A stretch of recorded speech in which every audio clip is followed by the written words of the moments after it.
On va parler de Madame Maman Alda Gondakoy qui sera en juillet, le 10 juillet en concert à côté de sa fille à Kinshasa. Ça sera à Chaubeuse. On a cessé de le rappeler. Ça sera aussi l'instant témoignage de ces deux dames ce matin. Nous avons le plaisir de recevoir leur porte-parole, on va dire comme ça, la porte-parole de ces deux dames. Francine Kounda, bienvenue. Merci et bonjour à toi. Merci à tous ceux qui nous suivent à l'instant là même. Alors ça se passe bien avec les préparatifs? Oui, ça se passe très bien. Nous sommes en mode stress déjà. Ah ouais. Nous sommes en mode stress déjà parce que les jours sont en train de passer un peu trop vite là. Ah ouais. Et déjà, d'ici là, nous serons les 10. Oui. Alors aujourd'hui, je ne sais pas. On parle de Maman. On parle de maman. La maman Alda, oui, comme déjà on l'appelle maman, la maman de Priscilla. C'est une femme mariée. C'est une Congolaise. Elle aime bien qu'on dise ça, qu'on souligne ça. C'est une Congolaise, elle est mariée, elle est mère de 3 enfants. Et déjà, Priscilla n'est pas fille unique. Hein? Non, elle n'est pas fille unique, elle est juste l'aînée. Voilà. Elle est juste l'aînée de la famille. Alors, cette dame, c'est une chrétienne. C'est une chrétienne, elle a commencé avec Sans Jésus, comme elle l'appelle. Elle a commencé avec Sans Jésus il y a un peu trop longtemps. Et elle a un ministère, c'est le ministère du chant. Alors, c'est dans ces ministères qu'elle sert Dieu. Alors, maman n'a pas été une maman qui a été distraite, parce que dans sa vie, elle a fait tout pour initier ses enfants à suivre le Seigneur. Et voilà, il y a un grand témoignage, et ce témoignage que je ne veux pas vraiment... on ne peut pas entrer en profondeur. On ne peut pas entrer, voilà. Mais au moins, c'est déjà, avant le confinement, ça, on pouvait parler de ça quand on avait parlé de Priscilla, mais on a encore des jours, n'est-ce pas? D'accord. Ok. Alors, maman a un témoignage à côté de sa fille. Alors, c'était un réveil dans la famille, un réveil qui vient d'une Priscilla qui n'a pas... Bon, elle était d'une famille chrétienne, mais elle était comme toutes les filles. Ah oui? Comme toutes les filles. Bon, nous sommes chrétiennes, nous allons à l'église dimanche, et c'est tout. Mais c'est des formalités, c'est une routine. Oui, c'est genre formalité, on remplit la formalité, dans l'habitude. Alors, cette Priscilla a été touchée. Elle était très haut placée dans ce monde-là, mais elle-même viendra dire ça, je ne vais pas entrer dans les détails. Alors, c'est dans ces témoignages-là qu'elle a rencontré Dieu et le Seigneur. Elle n'a jamais chanté, jamais de sa vie. Ce n'était même pas son rêve. Son rêve était tout autre, différent que celui de chanter. Alors, avec la maman, Dieu a fait à ce qu'elle s'associe à sa maman pour soutenir ce ministère de chant. Et voilà pourquoi Priscilla aujourd'hui a 3 singles, mais maman a 3 albums sur le marché. Et voilà, ils viennent pour témoigner. Pour témoigner ce que Dieu a fait dans leur vie. Parce que Priscilla, déjà, il y a 1 mois qu'elle est mariée. Elle était mariée le mois passé. Priscilla, ce qu'elle a vécu, déjà, c'est sur les réseaux sociaux, elle a vécu une agression sexuelle. Alors, c'est quelque chose dont plusieurs des enfants ne veulent pas parler. Quand tu as vécu ça, tu restes dans ton coin, tu ne dis rien. Avec les hommes, ça devient carré. Aucun homme ne peut passer. Donc tout le monde est, tu vois, tout le monde de la même façon. On voit le diable partout. Voilà, le diable partout là. Alors c'est dans ça que Dieu l'a tiré. Mais le témoignage n'est pas seulement l'agression, mais Dieu l'a tiré dans ça. Et aujourd'hui, elle est mariée, mais elle a la force et le courage de témoigner son agression. Elle a cette force-là. Alors, voilà pourquoi ils veulent réunir toutes ces jeunes filles-là qui peut-être sont passées dans la même situation. Tous ceux-là qu'on regarde déjà de loin, tous ceux-là qui sont critiqués parce que ils ont eu peut-être une agression d'une manière ou d'une autre. Alors, elle vient pour ces filles-là, pour ces personnes-là, pour partager son expérience avec eux et leur dire que il y a un Dieu qui restaure. Il y a un Dieu qui restaure. Alors, pour maman, elle amène un message pour dire que Dieu doit te trouver dans l'endroit où il veut te voir. Tu peux être dans un duplex, tu peux être dans une villa, mais peut-être Dieu ne te voit pas là-bas. Il te voit à l'extérieur. Alors, elle vient partager cette expérience et ces témoignages. Elle a rencontré Dieu pendant le confinement et elle vient raconter ce que Dieu a fait de cette famille. En tout cas, il a transformé cette famille. C'est un grand témoignage, Tété. Ok. Voilà. C'est un très grand témoignage. Donc, il faut y aller en famille le 10 juillet, voilà. N'est-ce pas?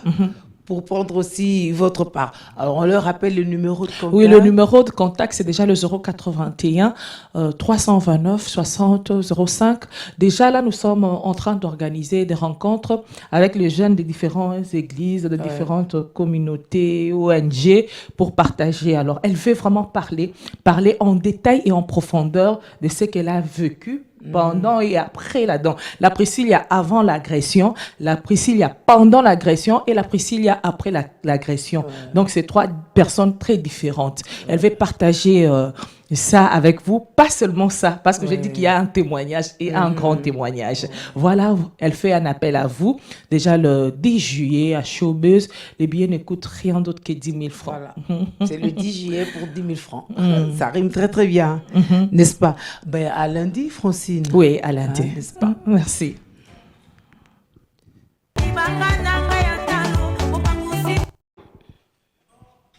Intégrité territoriale, affaire de tous ranger derrière les FRDC, c'est un mot d'ordre, c'est une vie, n'est-ce pas? C'est une cohésion, ce n'est que logique, ce n'est que justice.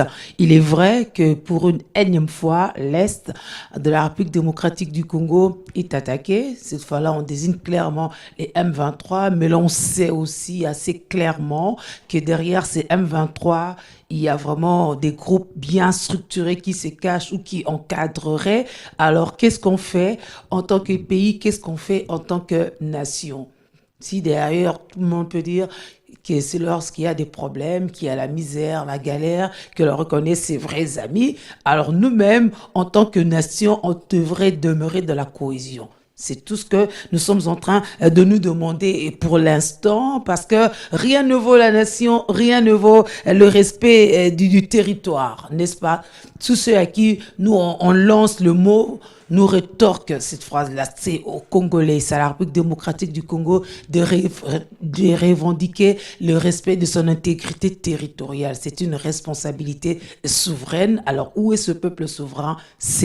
Sont les Quinoises, les Congolais en général, les Congolaises, les Louchois, parce que tous on est entraînés dans cette moule. Mais qu'est-ce qu'on fait pour motiver nos FRDC? Parce que peut-être que tous, on va pas aller forcément en guerre ou résister par rapport à ce qui se passe, à ce qui vient vers nous, mais on peut quand même apporter ne serait-ce qu'un soutien moral, n'est-ce pas, à nos vaillants soldats. Donc ce matin, nous parlons de cette intégrité nationale, affaire de tous ranger derrière les FRDC. Nous avons le plaisir justement de recevoir des compatriotes qui, eux, sont déjà rangés. Ils vont nous dire en quelques mots comment est-ce qu'eux se rangent derrière les FRDC, qu'est-ce qu'ils attendent des autres, n'est-ce pas? Donc, nous recevons aujourd'hui Bomoko Simayama Pinga, FRDC BSM, FRDC. Alors, Chardin Goy est le secrétaire général. Bienvenue à vous.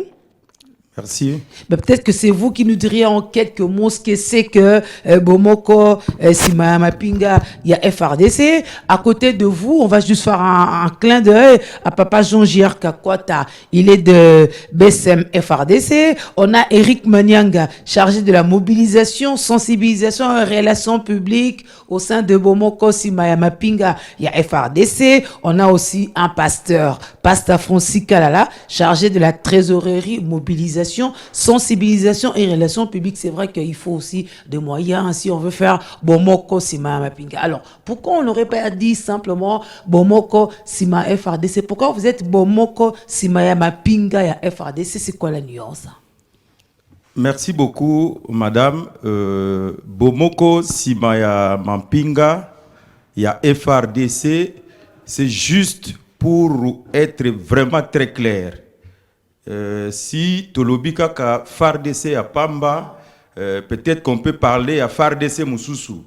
Mais ici, Tozolobela vraiment Mampinga ya FARDC.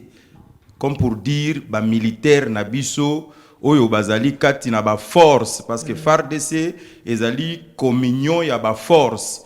Tozana force terrestre, toza na force aérienne, toza na force navale et toza na ba force spécialisée au sein ya FRDC. C'est ainsi nandingo lobby esengeli na biso ete tosala vraiment bomoko nde biso tosangani kati na bomoko sima mampinga ya FRDC avec ba compatriotes nyonso ya bonne volonté oyo tozali koluka ete cette fois-ci ou jamais parce que notre problème ezali trop c'est trop makile tangi mingi et au-delà ya milimo ya bato oyo ezali kokufa chaque jour.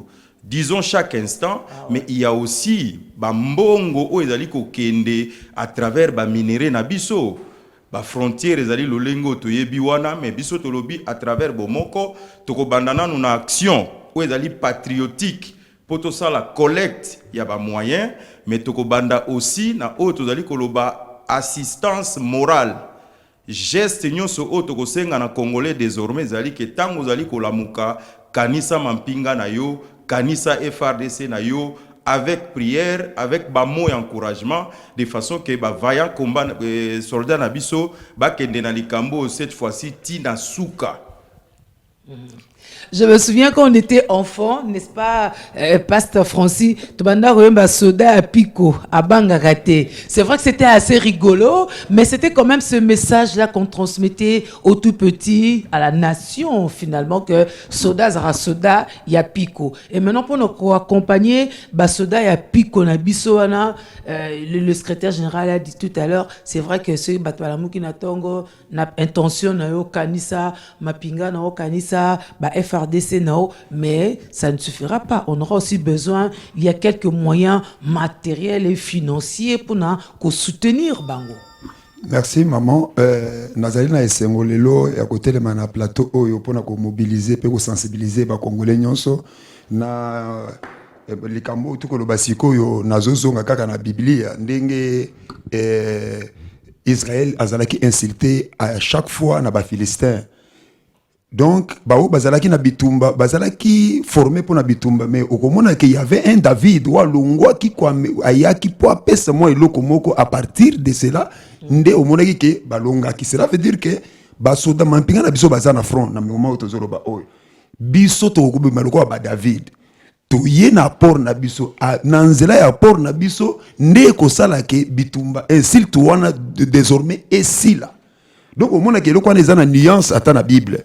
Mampinga ya Israël ezalaka ubunda makasi mais devant Goliath bitumbe telemaka bazwa au propre moko kondimate alors ezako senga ke ye un David wa longwe na zamba pona koyana eloko akolia ko memela bandeko o bazalaki na kati ya front mais nanzela ya kokoma ya David nde bitumbe sali nini eseli yango tozoloba ke lelo bitumba e persister na el na biso ya est makasi nanzela ya bomemi biloko na biso o tozokene nango lokwa ba David ko komisela ngo epa bampinga na biso. Je crois que bitumba oyo na moment o to se mobiliser ndenge to se mobiliser bitumba oyo gozala susu na tina te liboso awa bitumbe ko sila.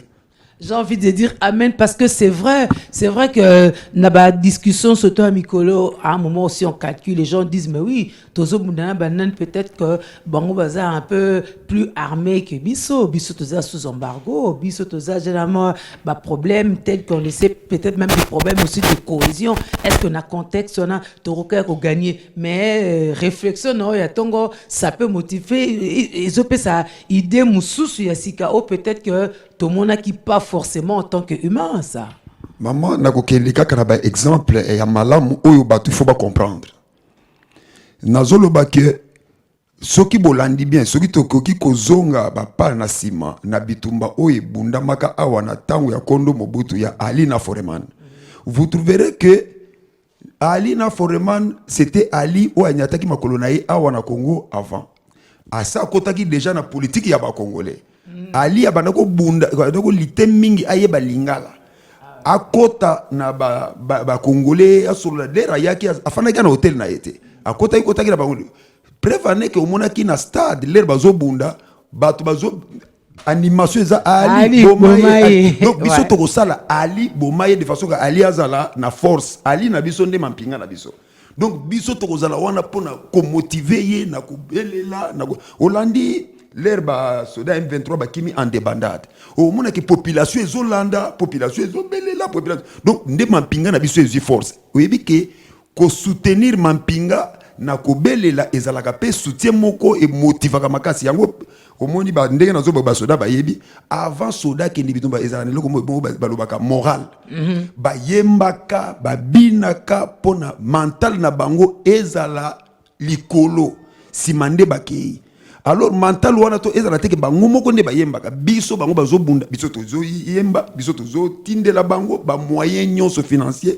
mental et moral yango komona ke ba soda na biso bakobunda armement o Rwanda zanango Rwanda il faut tala en termes de population Rwanda zamoke en termes de population Congo tozo ebele donc ebele to biso to baka ebele eleki elombe na makasi biso na ebele na biso toza na stratégie de secteur pratiquement un dixième na biso justement remarquable toza na mpifo ya koyebisa ba mampinga na biso elongo na biso population longo to se ranger derrière eux tokolonga kaka Papa Jean Gier oye pourquoi analisanga oyo d'abord merci beaucoup maman Julie Sefou équipe nyonso ya pilotage ya bomoko sima ya mapinga na biso ya FARDC eza bwalu bwa ditunga likambo ya mboka ya mabele liboso nazotondo botondi na B1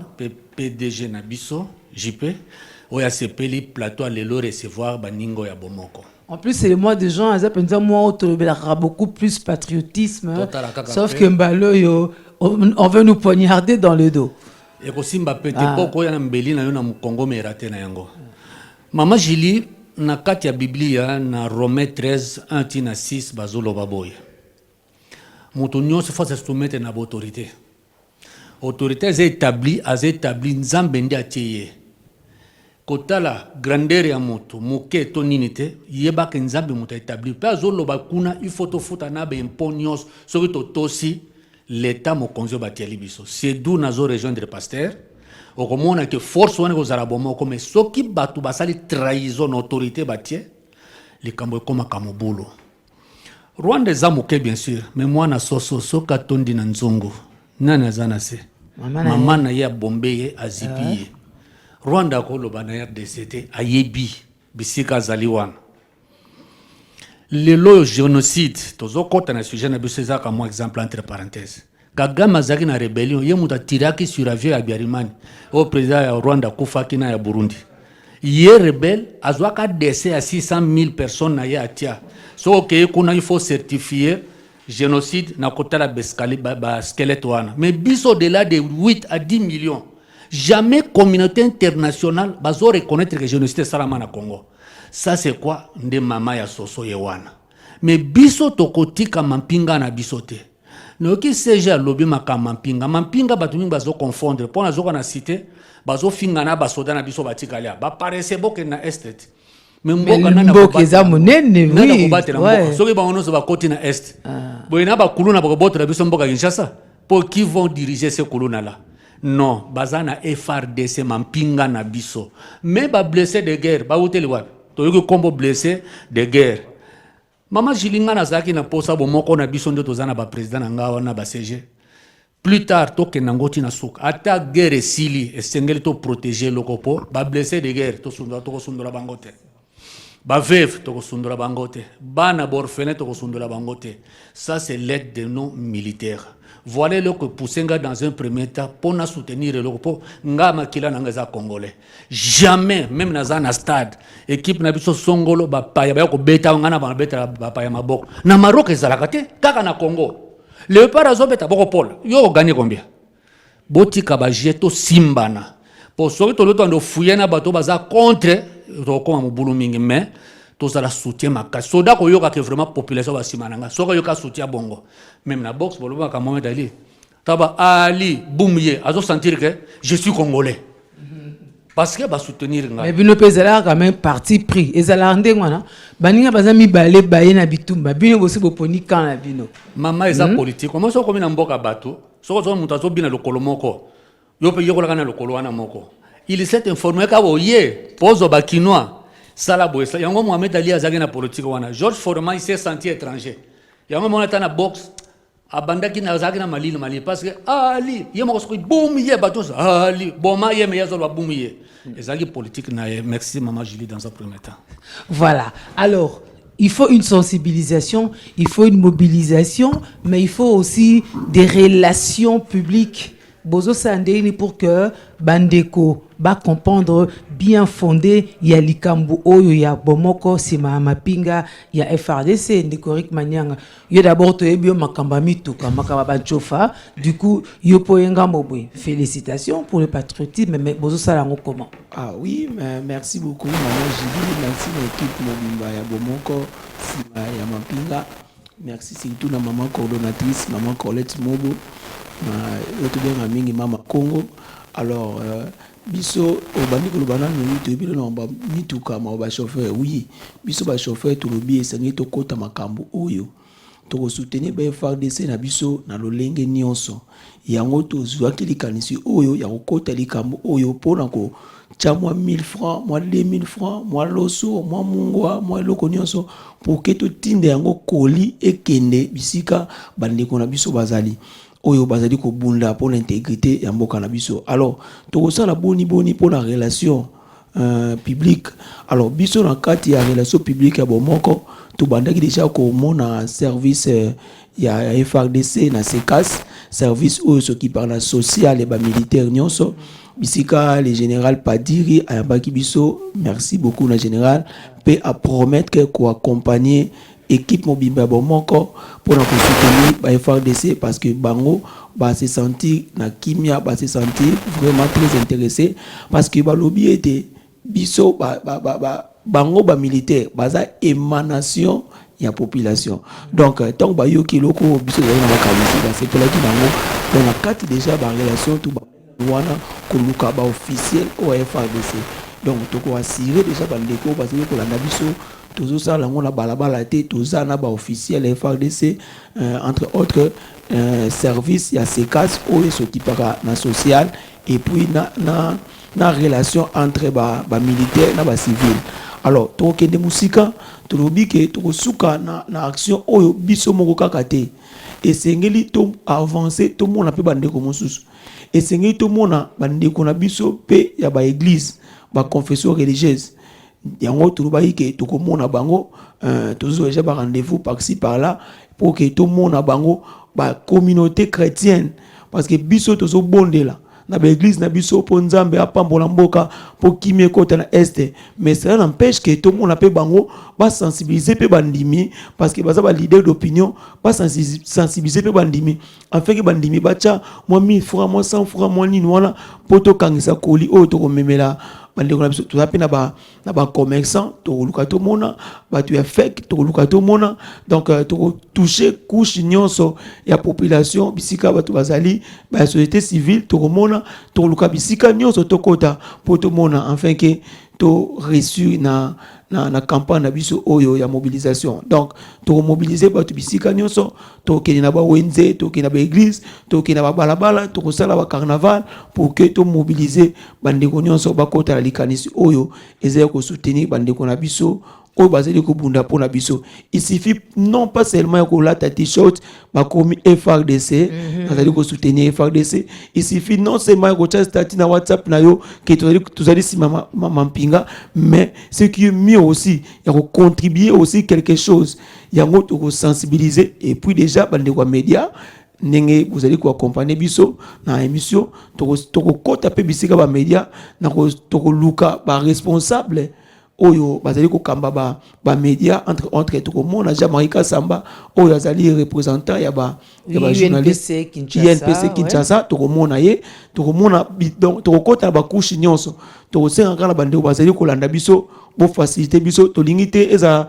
d'une manière administrative parce que administration eza na moi lenteur moko to ya eza vraiment pratique to kota na bipa nyonso et que ça d'une manière administrative mais eza masolo à l'art oui que masolo la repanza atana balingomba bana nzamba atana banini epanza na Congo na biso tozali oboye ba masolo la soto bito bana ko tchango lelo batmusu bata na sus bilongité fiabilité crédibilité ni toza ko pesa na bomoko sima ya mapinga FRDC que ceux qui na tie 10 francs nanga o na bike o penza nalingi na soutenir mapinga na biso que owana ekokomela bango po bazaka bo bazana affronter ba famille na bon peut-être batikali na ba camp et tout ça ndengeni naza rassurer que mbongo nangana ezako koma, c'est la plus grande question. Moi je pense que maman Julie na lobby administrativement c'est-à-dire beaucoup mi mukanda par exemple biso na compte ya relation publique to lingi to mona par exemple papa Simo Kimbango Kiangani. C'est un grand leader. Mais papa il dit papa Togoya. Papa Togoya. Au lieu de comment l'état mukande comme papa et comme tina nkamba kuma ba parsec. Nous secrétaire. Alors et on biso to lobby administrativement te na ndengwana donc so to mona papa Simon to kene tina centre l'accueil. Toye kuluka papa Simon so to mona pasteur Mutomboto ke ti et na église na ye toye ko mona so to mona bat ono to contacter to mona bat fait que le to ko mukanda et les kala ba cheme bele to ko mbala mo kuluka jamais ka samba toye na bio na to kuluka yo bat bana posa bakutana c'est un peu ça mais d'une manière crédibilité il y a finance je crois que le pasteur Francis qui est chargé de finance on peut quand même dire un mot. Ceci dit on est déjà en train de citer la demande d'audience, hein? Demande d'audience déjà. On est en train de venir vers vous. Donc quand vos protocoles nous verront de commenter parce que tozo ya kakandengona. Tant beta qui te ba prévenir qui te que le bin à 5 heures de te retirer. Mais maman Julie peut-être ba nous to tanga ba ngote na chaîne. Non justement, to tanga ba on to toke bisike belé. To toke na ba église. To toke na ba commerçant. To toke na ba société civile. To toke bipa belé sauf que nous tchaka point et l'eau qu'on a besoin ils a politique ils a apolitique ce qui politicien alinga kota non honorable excellence ils a mabete aye apesi non tolongo sima mapinga ce qui alinga contribuer aye apesi mais to lati sango connotation politique aya comme un individu aya comme une personnalité mais et non aya comme parti politique aya comme ça c'est très bien dit mais l'solonde en bongo canalisation en bongo boza machine les a ko indiquer na 10 francs na Bunagana et koti 10 francs na Ouru et koti et voilà comment ça va se passer. Merci maman, vraiment des questions wana ça très pertinentes pe amburiaka batu mingi mais na koyebi soki ba pété ba pofta. Oui maman balobaka c'est dans forgeron qu'on devient forgeron. Pour devenir forgeron il faut tout d'abord oser. Ndeko comme forgeron. Cela veut dire que na lingla loba maman makamyo c'est ça dans le mental de quelqu'un. Donc, au comme on a mutususu azo gérer mbongo ebele nde bobetele maboko po azo gérer mbongo ebele mais gérant c'est bandakana na eloko amuke na ko biso mama na elamba oyo lati eza yo te mutu lataki yango eza na no cerveau na yo nde mutu lataki yango liboso lati yango na butu du moment na no repasser yango même pas ya solo alors na koloba ke ba congolais nyonso bayeba bien que gestion so basi balia biso mbongo basala nyonso pourquoi biso tokendaki pembeni ya bato bazotala social ya ba mampinga na biso pour fiabilité pe clarté ya makambo nyonso ezala pourquoi initiative oyo eza directement na bato basali ba trésorerie mobimba ezali ke canalisation ya mbongo ekozala très bien canalisée pe na sécurité nyonso tozana ba numéro malgré que les événements moko ya temps muke nanu pour maintenant tozana ba numéro de compte oyo ekozala place nyonso tozokota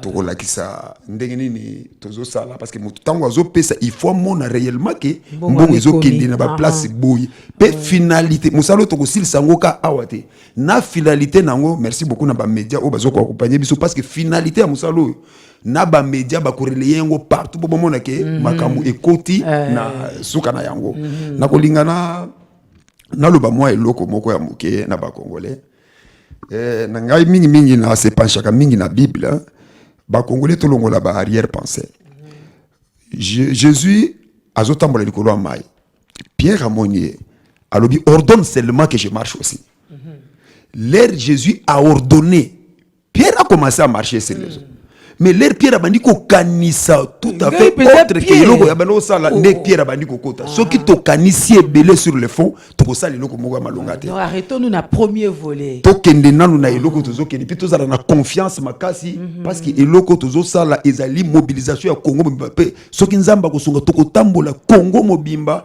pona bande ko na biso ba mona musala tozo sala ezali musala biso tozo gloire te ezali po mampinga na biso Congo ezala gagnant na affaire tozali ko sala tozala na confiance traçabilité ya mbongo ezali na zo senga na ba pasteur nyos pourquoi toza awa chargé ya boy et puis biso basala nzambe toza na kati pona éclaircissement ya makambo ezala tokotambola tokopesa makambo nyonso en temps réel ndenge nini tozotambola en temps réel pour etambola vraiment malam. En tout cas merci beaucoup. Ça s'appelle solidarité nationale sans laquelle nous ne serons pas une nation. C'est vrai que tozo ba kebaninga bazana ba puis c'est ça la solidarité, non? Solidarité dans tous les sens. Baninga baninga na bango ba soutenir bango ba se trahir te baza ko kende. Alors pourquoi pas nous?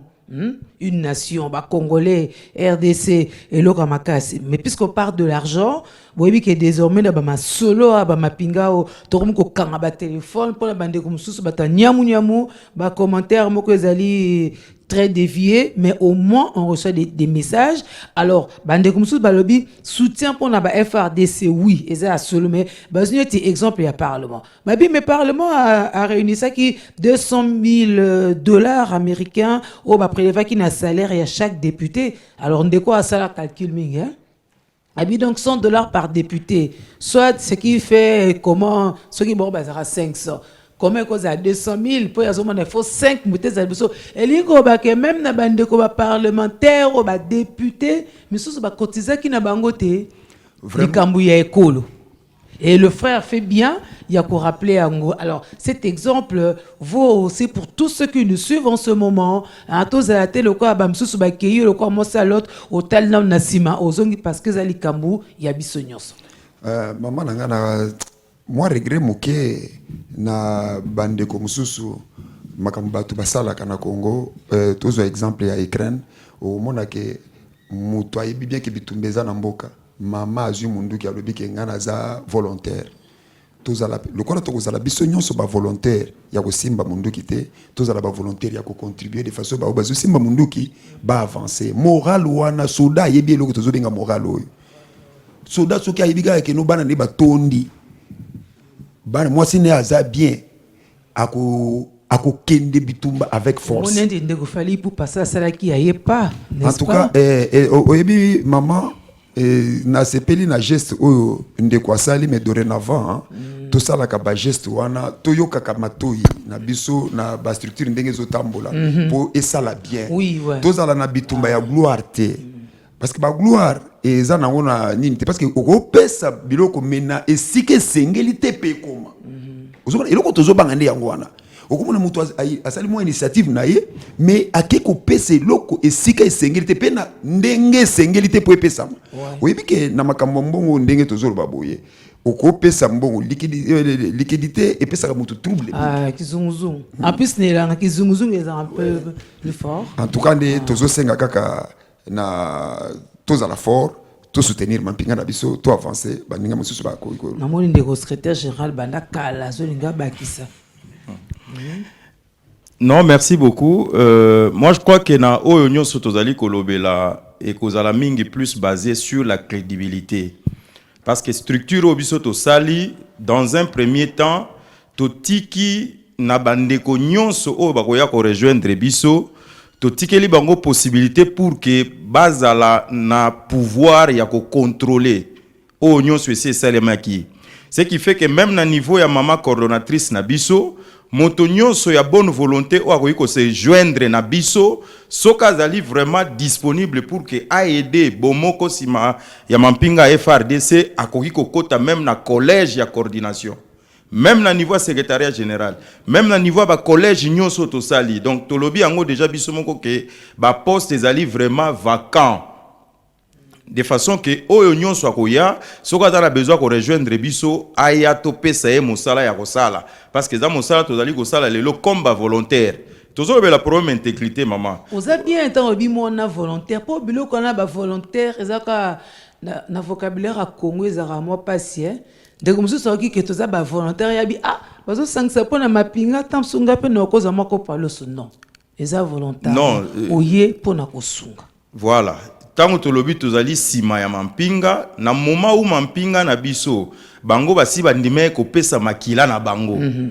biso mena tozali kopesa nyonso o tokozala nango d'abord ezali moralement ndenge pasteur alobi mais tolobi tosuka kaka na moralité mais il faut to kende mena sur le plan financier tokozala vraiment organiser na lolenge ya malamu d'abord tosi to caler programme na bandeko ya sekas ba oyo bazali na service ya éducation ya civisme na patriotisme et na action sociale au sein ya FRDC.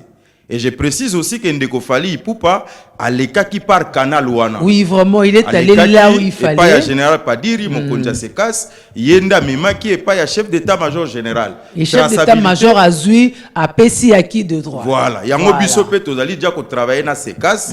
Toza ko sala ba réunion de temps en temps pour que toye balolenge kani dérapage ezalate. Tozali vraiment ko senga na bandeko basa la biso confiance. Je crois que bandeko nyonso ndenge toza na plateau awa mutuna mutaza dia na image na ye mutuna mutaza dia na crédibilité na personnalité na ye kati na opinion na mboka na biso lelo oyo moto na moto ayebi pourquoi aye pour que apé sa contribution na ye ndenge tolobi tozali vraiment ba volontaire tozali ko motiver de façon que tozela biso contrepartie te mais tozande na besoin militaire oya kozwa yango. Et on nous a même déjà garanti que ceux qui te zubilo qu'on a biso wana et que ceux qui te lingi que biso moko to accompagner yango to acheminer yango jusqu'à distribuer mbuma ya suka ya loso pas militaire même na front to kokende.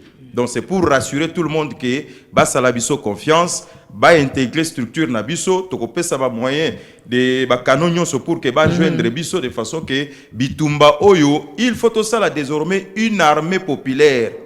Ba militaire bazali na convention ba kozomunduki ba ebipende nini faut ko bunda ba plan de guerre ba tactique de guerre tout ça mais biso maintenant na presse na biso na ba leader d'opinion na banganga maele nyonso o tozali to sala o to ko benga désormais armée populaire ya ba congolais lobbying maman lobbying c'est très important ouais. Tozomona ba communication ya solo ya lukuta tozomona ngana ko même ko senga na bandeko na biso memo bazana étranger. Soki boko tinde la biso mbongo te mais bino boko iko sala même ba campagne pour bo stopper même sika ba teka ka ba minéré. Ben oui. On doit il faut to fungola ba front ebelé et pas les militaires azo bunda mais ayoki ke na Londres ba congolais ba telemi na comptoir là où ba minéré descend. Vous voyez donc c'est un problème il faut to zongo na dimension ndenge pasteur aluti koloba awa papa conseiller tokosuka kaka na collecte donc bomoko sima ya mampinga c'est vraiment une structure ekozwa forme mususu parce qu'il faut to kota na problème intégrité toyeba combien basi ba yiba biso déjà ba historien faut ba koma de façon que bana na biso même na maternelle il est grand temps to banda kotangisa batu leçon oyo tchelelo na thème na yo. Pourquoi pas comme leçon na classe batbaye ba intégrité ya mboka ezanini batbaye ba sécurité ya mboka ezanini batbaye ba mais comment un pays qui n'a pas tout ça na sous-sol na bango mais bazo teka yango non c'est criminel ça c'est vraiment criminel il est grand temps sursaut d'orgueil wana oyo bandeko na biso ba Rwandais baza nango biso tokoki ko stopper yango et là ya bomoko sima mampinga ya FARDC et kotalisa makamyo so o ezali que trop c'est trop. Tokoboya nanu ke makila et continuer kotanga comme des partenaires comme des voisins so bali baya ko somba so pe balingi to kabela ka bango sans ke baboma c'est ça le but et objectif mususu ya bomoko sima mampinga na biso ko yiko zalaka te ke bakende ko bunda non nous avons besoin de mettre comme une armée à développement dans ba pays mususu so ok na France vous trouverez que ba immobilier belé na France c'est ça biloko armée. Ce qu'en Afrique du Sud, vous trouverez que l'hôpital y a monnaie na Pretoria, il y a hôpital y a armée. Et nous aussi, tous les médecins militaires, tous les médecins y a la police. Pourquoi pas l'ingénieur dans la carte armée va servir mboka na bango développement. Et moi je vais aimer ndenge bandeko balobi awa tokoya kozonga plus tard pour que to continuer. Mais pour ceux qui savent ma Gili sur cette affaire et administration. L'administration va fonctionner, c'est pourquoi il y a un secrétariat général. Ouais. Mais nous disons tout simplement que toko contourner administration na style ou à lenteur. Muto a tchaki na no numéro l'état code c'est pas mon konzi on te lobi que biso toko sala ndenge ba ambassadeur ba salaka. nous avons notre dossier où yambi biso na audience to remettre yo directement makambu o to zana ngo besoin to yebisa yo pe to tikelo mukanda à main propre que ba partenaire na biso bato ba ko yamba biso ba souffrir vraiment na tactique wana parce que on to mona ike e ko yiko mema biso rapidement to traiter makambu nyonso o to zana ngo ya koloba. Ouais, parce que c'est vrai qu'il y a urgence. Une petite pause et à tout de suite. Heureux anniversaire à Ruth Makwete, joyeux anniversaire à Ezekiel Ilanga, ça c'est signé Eloge Mboloko. Donc heureux anniversaire à vous, Ruth Makwete et Ezekiel Ilanga. Pétillant anniversaire à Mireille Bankwa. On est ensemble. Heureux anniversaire à Reda Mbambu. Ça, c'est depuis le camp Lucas de la part de Darly Nzouzi. Heureux anniversaire. Heureux anniversaire à Madame Bondo, maman Gisèle Bondo, n'est-ce pas? L'épouse du pasteur Bondo de la Borne. Il faut une bonne maman à côté d'un pasteur pour bien conduire l'église. Église la Borne. Nous arrivons aussi pour Bomoko, Simaya Mapinga, il y a FRDC. Ah oui, Papa Jean Giard voulait dire quelque chose, mais sinon on salue déjà Christian et Mango, bonjour. Bonjour. Ça faisait quand même belle lurette, hein? Tout à fait. Non, j'ai mon il a sa cravate. Merci beaucoup. Oui. Merci beaucoup. Ouais. Ça faisait un bon moment que nous n'étions pas sur les plateaux. Mais voilà, nous sommes là. Nous sommes là. Nabomoko Simaya Mapinga, Nabomoko Simaya Mapinga, FRDC. Tozoti la biso miso na biso eza tourné vers Rwanda ba yeba que tozana bango ensemble mutna mutazo bunda na front na ye esika zaleli front ils a différent esika zaleli mutna mutazo sala pour que na ba terrain nyonso to benga na munguna ezande bongo. Pour les rares fois quand même cause nationale et comme le col à Makamba football même pas parce que foot Hermoku Toku misaka équipe ailleurs n'est-ce pas, mais cette fois-là vraiment quelle que soit tendance na yo yo zakamuta tel yo c'est kaka yo c'est karaté mais parce que ici il s'agit de l'intégrité territoriale et talibisonio surtout au même sens c'est ça. C'est ça il s'agit à bisonio majorité, opposition, société civile, moi, Namukolo, Bissonyo Sotoza touché par l'Okose Mokwana, Bissonyo Sotoza touché par la situation à Est, Bissonyo Sotoza a besoin qu'il changer, Bissonyo Sotoza a besoin qu'il y ait une initiative, une action radicale et ça, n'a confirmé dans l'information, mais je venais d'apprendre qu'il y a eu échange de tirs à la frontière entre les policiers congolais et rwandais, le temps que ça se confirme, maintenant il faut apprendre yango. Alors, il faut tous vraiment motiver, il faut tous concentrer, tourner l'énergie dans la direction de ce qui se passe à l'est du pays. Et je pense qu'à partir de là, Congo Mobimba, communauté internationale Mobimba, puisque les Abangonde Mototozo soupçonné Ming que baza derrière Marambozo les Cana Est. Maman Soso. Bombarabana nae, so bazo vimba.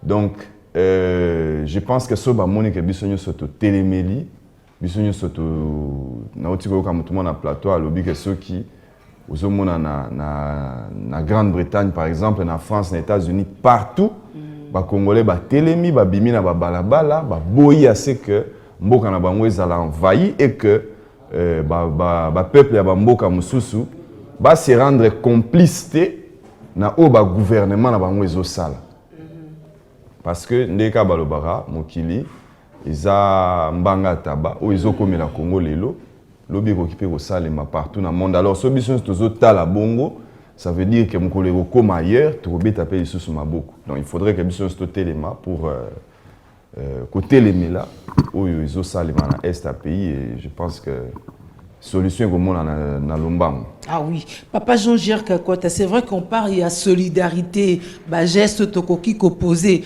mais nous n'attendrons pas forcément que la Mokonde y avait Bisso. À la longue, Bisso Mokopé en tant que citoyen, tokoki se sentir concerné et Bisso Mopé te salir le pas vers, n'est-ce pas? Et on dit tous le bénélat. Oui, maman Julie. Bongo na biso ezosala. Surtout fani na plateau yo, na bakonzi, na population, na bande komoso bazolanda. Cela signifie batu nyonso bakozala kana ya kidi bate. il faut moto amiyeba je suis où les loyo tozana moi kimia parce que tozomona guerre princesse en Kinshasa tek ozana ndako na yo tobiminde toye mais soki lokito ebandi mama Julie Kinshasa ezaka na zamba te biso to viva ba rébellion ya ba mulele wana okimabe bato balobaka ya ba yebi lisolo ya guerre te atoko souhaiter yango te ya do il faut sikoyo mampinga na biso ba sentir biso atoza pe na front otoza déjà na front biwana za na front po monde bazolanda biso soda soka telemi na bendele ya koloba nini makila na biso pone to sali pebe lisolo front ko beta on lingale soki moto aza na bitumba aza kuna esika bitumba bazo ndongwana ayebi beke makila na ngaze pono kolo soko tuni soda biso ke na kowa pone kolo alors il faut soutien bokasi na biso ezala ya kotia ibango loboko esengeli tomona pe autrement lelo nzambe ye moko atiaka kimia na kati ya mboka yanga lobi ke bakonzi bazana batosa bino pe botosa bango poto kenna bomoko mama vision tozomona mosusu Poutine un contre tous nazo bengaya mais Congo na biso bazolobela ngo atakoloba te balinga ka batu nyonso bakende ba attaquer Poutine et bongo biso toza plus de 12 millions bakufa balobaka ta kombo génocide te o bactère film ezande bango lelo yo ba Rwanda bazali na francophonie balongwa pona nini biso tozozela nini kuna parce que toza sous embargo oh non balongwa bino lokola ba journaliste investigation mama na yebite so que besoin déjà noto balobi que embargo quoi embargation na biso toza sous embargo te na toza toujours sous embargo parce que même quand on a renoué la coopération militaire voilà. Avec les États-Unis d'Amérique du embargo te reposa qui question qui que tozana mukaka na ba conditionnalité zo sala que tozana ça c'est pour la RDC. Fallait arranger les choses ça c'est pour la RDC siko ba rebelle na zo pesa bango mindoki Babi Mindouk Nabon Babombaka, il part de 3 sources d'approvisionnement. Kundara Mindouk Nabon Nasa Mabele, tant que Yokana Kambalawana, Bango Bakundana comme ils sont malins, ça aussi c'est possible. Bakundole Mindouk Nabongo, Na Mindouk Basoda Nabiso, Bazote Kelabango, Na Mindouk Ba population, Bazote Kelabango. Il y a un tolobi maman, tokoti Carmen Abisote, même moral, même esprit, toko attaquer.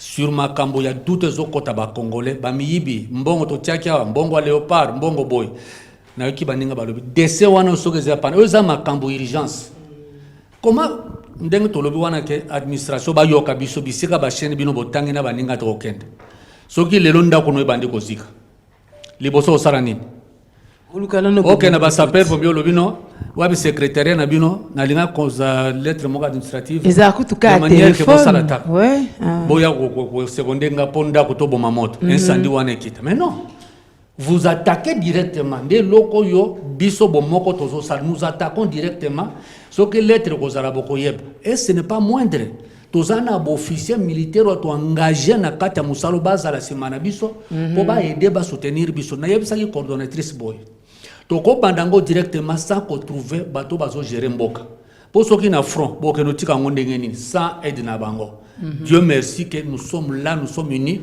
bino bato bozana doute botika doute bato nso bazaka bata ba aventure te obo mesana ko yiba nini pour en faire quoi les loba ninga wana bazaku na pona ko protéger biso ndenge na lobby basi bazotika la ba veuve bana bazokufa. Donc, nous allons arriver jusque là, donc continuer. Dès que vous avez paix, les génies militaires vont aller. Il y a des ingénieurs. Ils vont par-ci, par-là. Ce sont les génies militaires. Ils vont encourager plus que les génies civils. Non, restons soudés de manière que nous allons faire. Si nous avons un pour yende volant, yende machiniste, yende azali bosso. Nous avons mabena ye, azana malamu. Ce sont les critiques, ils ont un moment de critique. Au moment où zala un et uni asala kabo tikana biloko wana toke nano toluka mboka izala kimia. Merci maman Julie. Unité de Bomoko, c'est le moment. Eric Banyanga. Oui, tolobi unité de Bomoko ndenge tozala kati na structure na biso Bomoko sima wa mapinga ya FRDC tolobi boyo na kati ya sensibilisation ndenge secrétaire général na biso toloba tozana posa batunyo sobaya tozana posa batunyo sobaya soko lingi olobi ke o ngala zala ba doute yaka to koto na caisse yo ko zala kati ya cellule wana ko te bato ambongo bazali comme ça oye ba ko landela yango Alors, tout ça, on a contact, on a un numéro, la coordonnatrice, je crois que tu as mis ma Congo na B1, na radio B1, c'est elle la coordonnatrice, Maman Colette Mobo Congo, numéro na 089 44, pardon, 089 94 82 650 675 089 94 82 675. Olingi oza contact na bomoko benga numéro wana akoyamba yo akokotisa yo kati na bomoko opo tulingi tozala biso nyonso elongo. Alors likambo ezala ndenge tulobi peut-être biso kaka te tokoya ndenge mama Gilles lobi batu pe bakoyi ko contacter biso batu pe bakolo bala bango ngai pe na lingi na contribuer moi un franc nanga. Maman Gilles, tu sais même à moi la classe à tes élèves aza capable de repasser à 500 francs parce que mingi bala mso pesa bango 3000 francs 4000 francs classe tout moi na zo bomba économie na papa j'ai l'argent, achète-moi le téléphone. Est-ce que cet enfant là peut manquer 500 francs pour acheter na kata kitunga? Il faut seulement l'initier. Alors na kata sensibilisation to lobby était to bon sa logistique pe makasi to tia ba dispositif bisika nyonso oyo batu ba ko boaka aleki omoni ba ndeko mo ba pasteur ba terre biso na ba wenze so ke na gambela omona mutu moko zobelela to sunga musala nzambe, les gens passent, ils déposent l'argent donc to luka pe ba moyen bongo pour ekoma et puis na carte ya collecte biso to contacter pe ba société de télécommunication na zo boka déjà mbela ba faciliter biso ko pesa biso sim ba sim oyo kozala non na kombo ya mama Colette Mobo, non na kombo ya ndeko Chadin, non na kombo ya pasteur Francis, mais kozala na kombo ya bomoko pour que ba ndeko bisika musu bazali au lieu se déplacer au bois kango kaka na par réseau ou transférer moyen na yo 1000 francs 2000 francs nyos oyo zalango to ko ça to senga pena ba société brassicole basunga biso na kati ya campagne oyo non seulement bato bamelaka non seulement pe bokoki ko accompagner biso pe na kati ya lito do ndenge tolobaki tokotoki bisika nyonso tozana dossier na biso na maboko tant tozoya na mukanda soki tokomeli yo tosima mukanda na maboko so ya biso totiko tikele yango na mesa na cahier de charge biso tokozala nango donc musala tokosala yango na ndenge secrétaire lobi toko contourner l'antenne administration o tozaka nango tokokende vraiment na pratique. Je crois la semaine prochaine ou biko les to lancer déjà to banda déjà to bandé to ça donc oyo lingo kota benga numéro autopesi mama Colette Mobo mama Kongo ko yamba yo pe ako sala ke yo pe ozala intégrer na kati na équipe pour te zéro funga ma pona batu nyonso ba congolais nyonso ozana Goma ozana ba Congo ozana Kinshasa oza partout. Merci à tous ceux qui nous suivent de partout, surtout à l'intérieur du pays. Merci à Winner Bosanga, Azana Mongala, Lisanga, à Lisala. Alors bien en tout cas, Bisson surtout bon Moko Sima Mapinga. Ça, on aime entendre ça. Merci à ceux qui nous suivent de partout, des fins fonds de la République démocratique du Congo pour cette cause noble. Alors pour la bande de Kuba, qu'on est autour d'un dengni bambongo wana, dengni biloko wana ke koma, il a été certifié ici que toko kendeti na ba front wana ko komisa biloko wana et soyez rassurés déjà qu'il y a aussi beaucoup de médias dedans, donc tout va être largement médiatisé pour que et remettre penakat na biso confiance wana et puis là qui s'appelle na mapinga ya biso ba FRDC que toza penza bomoko na simana bango. Alors tokomi ko sukisa liloba ya suka pasta. En tout cas, maman, merci beaucoup. Liloba erozala liloba suka te parce que to kozongela kaka esika o to lancer action oyo. Ngai na ko senga mingi na bandeko na biso ya diaspora oyo bazolo bake bazobundela mboka na niveau ya étranger. Maintenant, c'est ça le moment de voir que bazobundela mboka ya solo et non pas ko tam kota la ba futilité ou bien ko bloquer baninga mususu. Tozotalela ndeko na biso bokechu abundela kamboka, c'est ça le moment parce que yé toko na ko sala contact direct na yé na groupe na bango mobimba ya ba diaspora bazolo bake bazobundela mboka moment yango o etali ba acteur politique te o etali sikoyo FRDC ba limite na biso nyonso ezala bien tracé bien sécurisé. C'est ça le moment et bandeko na biso nyonso ya diaspora et kozala omoni maman et loko politique ya bien ezani ezali ndeko tangu alobi ke tozobundela mboka et ki atindi eloko il faut bato bayoka ki ndeko atindi eloko po bayeba directement ka bundela mboka solo pande wana bakozala batinda ka biloko na bango mais bayoka te ke komaka ou bien balobela kango yango monaka bakomosala biloko ka ndenge wana biso dès que otindi eloko na yo tokoloba bandeko kingandi batindi pona esprit patriotisme oyo tozali na kati ya kosala oyo etali connotation politique te etali majorité te etali opposition te etali mboka donc mutu tout azana obligation ya ko soutenir mboka na ye ko soutenir pe mampinga na ye alors nakopesa mbote na ba pasteur nyonso bazolanda biso sikoyo ezala po ba pasteur nyonso bazaka na ranger moko ezana ya munene to ya mukete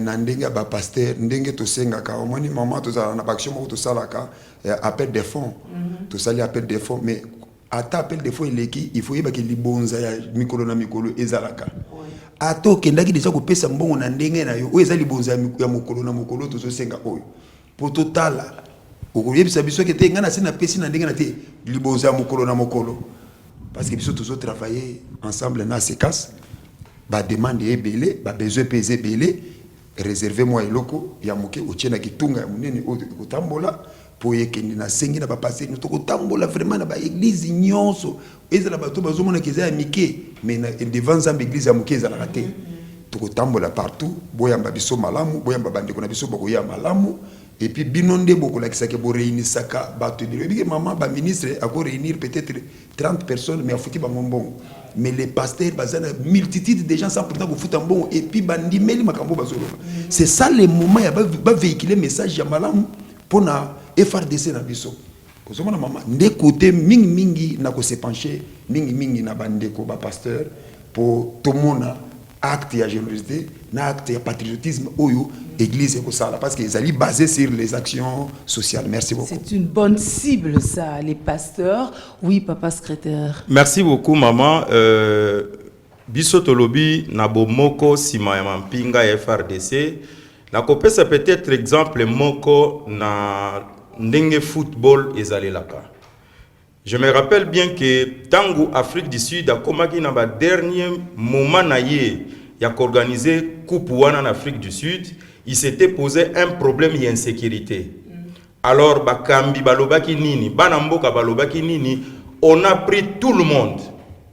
Bazwaki Mandela, bazwaki président en exercice, bazwaki ba je crois oui mutu ya parti douana mundele wana, bazwaki ba Desmond Tutu, tous les leaders, mutu nyo so benga maka leader, ba kenaka pona ko défendre cause commune ya koloba ete il y a pas d'insécurité moko extraordinaire en Afrique du Sud, bo pesa biso coupe wana. Et boyebi yango bien que c'est l'une des meilleures des coupes du monde organisées na liste ya ba mondial nyonso ebetama. Et ça parmi biloko obiso tozali ko luka.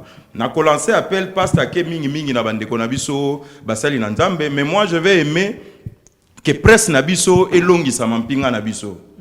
Tozotala na ba média ya libanda koma bazo sala ba débat. Tozotala koma bazo défendre cause ya mboka na bango. Et moi je crois que presse na biso ko banda na biwan na ba média nyonso ba radio ba télévision même ba support nyonso ya nouvelle technologie soki to koti na makambu oyo plus spécialement la ministre Nabiso, il y a communication et médias. Moi, je crois qu'il faut pas que ça touche moko, il y a technicité. Qu'on nous montre makambo et salema en temps réel. Tout le monde bandeko bazali na ba état de siège, il tente quand même de communiquer. Les kambo salami basali communiquer. Et la soki to zu moi kokoso, ba lobby que to zu kokoso mais boza la kimia, boza la FARDC na bino confiance, on va récupérer la situation. Tous en a besoin cette fois-ci, bah l'accès nous distance ou etikali esika tozalili, ne esika frontière ango parce que biso na logo na biso toza ko l'accès comment militaire il faut kende kocha bendele esika mabele ya bakoko na biso ezalaki tracé parce que ezali likambu ya intégrité territoriale. Ce sont ezaba traçage historique. Donc bakoya ko kosa biso likambuté traçage wana ba yebisa biso ke yango oyo toche drapeau et puis bomoko sima mampinga ako proposer tozoka ja mamba ba mir soki bolingi ba volontaire ba longwa INBTP ezali ba maçon nyonso bazo chômer na Kinshasa na Congo mobimba je crois qu'en peu de temps toko tonga mir wana bazo ba soki ya 60 km mbongo toko cotiser Ça va demander combien pour que tout tonga mirwana, tout ça va disposition sur la sécurité et que na frontière tout tika ba frontière oyo les affaires toko pek ça va affairiste ba homme d'affaires ba ça business na bangote. Mais toko tika ba frontière ezala ke oye ko ça l'affaire et pas na biso, to biso toke ko ça l'affaire et pas na bino, DGM ya biso na ya bango sala musala. Et non, tozo ko yoka ke ba aérodrome moko e batama na bazamba, ba territoire non, biloko wana tozo ko senga na mokonza mboka cette fois-ci ou jamais. Telema po biso pe bomoko sima ya mampinga tozo to telemi.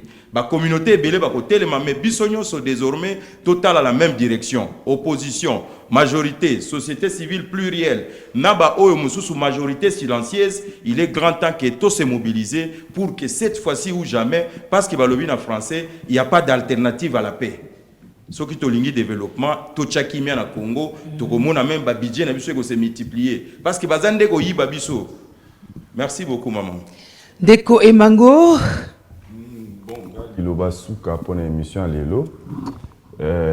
En fait nako lobela sous un peu plus gouvernement et puis nako s'accentuer un peu plus encore sur parlement. So bazo mona que peuple a déjà mobilisé boyé, peuple a déjà na attention à accorder sur situation à est. Biso awa peut-être que tozo sentir ba effet ya guerre wana te directement. Toyo ka place si massa c'est betaraté biso ba toza na Kinshasa peut-être et c'est 2 fois de toyo ka yango boye bo vandi bozo ka ndeba détonation bani peut-être c'est en 98 dans 2006 awa mais du côté à est kuna c'est encore pire, c'est 100 fois pire.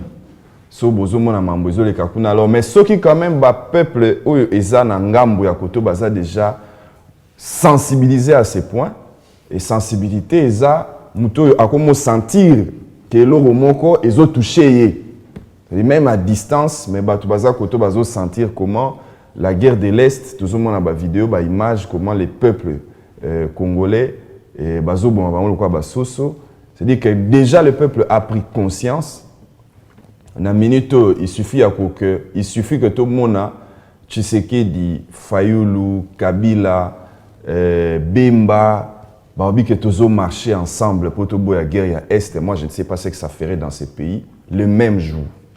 C'est-à-dire que mobilisation et kozala, il y a un gens qui n'a interpellé, on a bien on va mettre ça là au peuple azo sala yemuro boye. Ce que zala qui ba ténor wana, ndé mutu ba meka ki ko kosola. Quand bien même tozomona que entre bango moi ko benda neza mais ceux qui va ténor wana ba meka ko kosola mukie kaka mobilisation oyo ngaki za na mboka oyo ngaki atteindre un certain seuil. C'est pour ça que nazo benga bango, c'est pour ça que nazo benga parlement na biso baza na hypocrisie ba mona makamna ndenge ya réalité, c'est-à-dire que baza wana te nga babiloko ezara moi mukio ba député ba 200 000 ba kopé sa armée et à Sony. Une armée ne peut pas fonctionner avec 200 000 de cotisation à bas députés. Ils ont vraiment marambwa Sony. Il faut tout tika mambwa na mboka na biso. Il faut que le gouvernement bazwa na ba partenaire privé boye mbongo ekotaka na mboka ceux qui peuple a kozala d'accord, ceux qui députés a kozala d'accord a payé ça $1000 na a payé ça $50 na mais responsabilité première ezo uta à partir ya l'institution ezo fonctionner. Donc ceux qui bâtir ba moyens conséquents et qui na maboko ba partenaire boye et ils vont accompagner l'armée sur le terrain parce que tant ba Croix-Rouge etc. ba ça ba na bango ba zapper na ba financement mususu autant na ba Nations Unies etc. mais bon ba rater pour na la guerre ba quoi accompagner. Il n'y a pas que les militaires qui tombent. Il y a aussi leurs familles qui restent. Alors c'est ça que moi j'aimerais appeler à ce que d'abord que tout sentir que de la part de ceux-là qui voudraient bien diriger ces pays, unité Mokwe Salema, ça va faire en sorte que Elandamana niveau à population. Et puis deuxièmement, que tous à la sérieux, tout type d'action oyo et qu'on a vraiment efficacité et puis ils ont pesé vraiment pour que l'armée se sente suffisamment équipée. il faut qu'on se concentre sur l'aspect. Moi, je pense que ça va changer beaucoup de choses. Merci pour ces recommandations. Beaucoup de soutien, en tout cas, de Junior, Nabandundu. Merci pour Nalikansi. Oyo, Tokumisi Bino, Tosana Simanabino, Bisonyo, surtout, Simama Pinga, Kutu, Tokolanda Bino, Tina, Kivu, Wina, Est, Tokozala. Ok, merci pour ce soutien.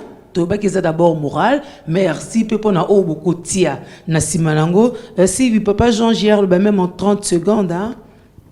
Oui, maman Julie, merci beaucoup. Tant il faut te voir autrement politique.